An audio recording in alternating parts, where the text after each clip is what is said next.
everybody, I'm Carolina with Little Helper. And I'm here to talk to you about hand washing cloth diapers. I know it sounds like way too much work, but believe it or not, it's not as bad as it sounds. How do I know that?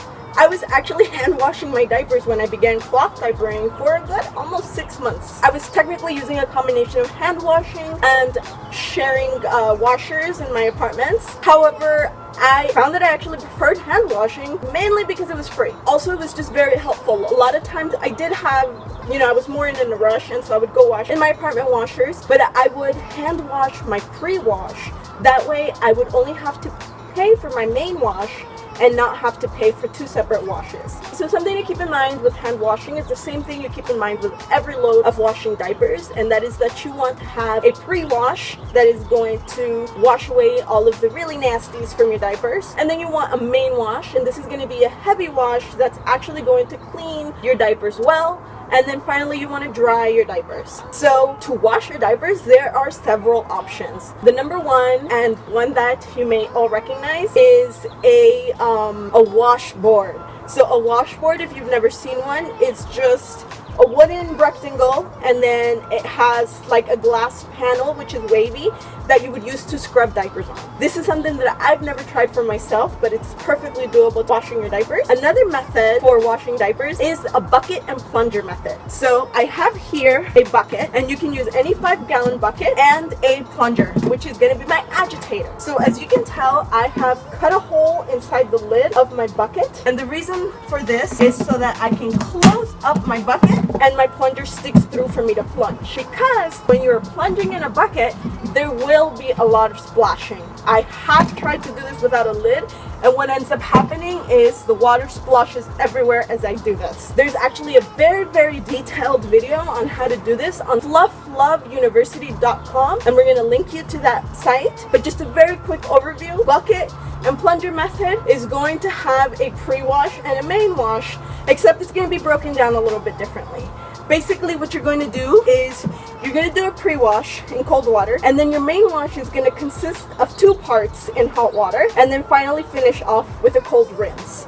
Okay, so a cold pre-wash is going to look like this. You're going to so when you're washing in a bucket, you want to make sure that at least half of it is full of diapers, but you don't want to go over 3/4 full. And then the amount of water needed for it. For your pre-wash, it's up to you if you want to use detergent. I always recommend detergent because, again, we're washing human waste away. Just put a little bit of detergent, a little bit of water softener if you are dealing with hard water. So here's the best part about hand washing. The majority of your time is actually spent waiting, not doing physical work. So for a pre-wash, you take this and you plunge 50 times. 1, 2, 3, 4, 5. You're going to do 50 plunges, and then you're going to wait for 5 minutes, and then you're going to come back and do 50 more plunges. Then you would empty out that water. Next, you're going to do your main wash with hot water. So you empty out that water and you start over again with 2 tablespoons of detergent and 1 tablespoon of water softener if you're dealing with hard water. And then you would do 50 plunges. This time you're going to wait for 10 minutes, come back, do 50 plunges. Empty that out, and then do phase 2 of your main wash, which is the exact same thing.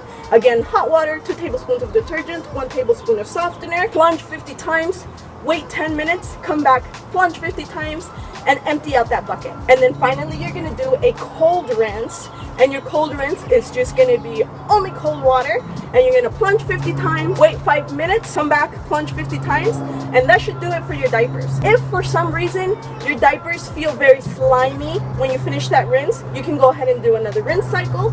Otherwise, they're good to go. Even if you see suds, as long as your diapers don't feel slimy, they don't need another rinse. And the last method that I'm going to be talking to you about is the stomp around in a tub method. And this method is literally what it sounds like. It's one where you stand in your tub full of diapers and you stomp around to agitate them. The way that I would do this is I would make a pre-wash in cold water. So I would fill up my tub about halfway, or however much water was needed to cover up my diapers, and detergent, and stomp around for my pre-wash. And then my main wash was done in hot water. And this is something that you want to do with hot water as hot as you can take it.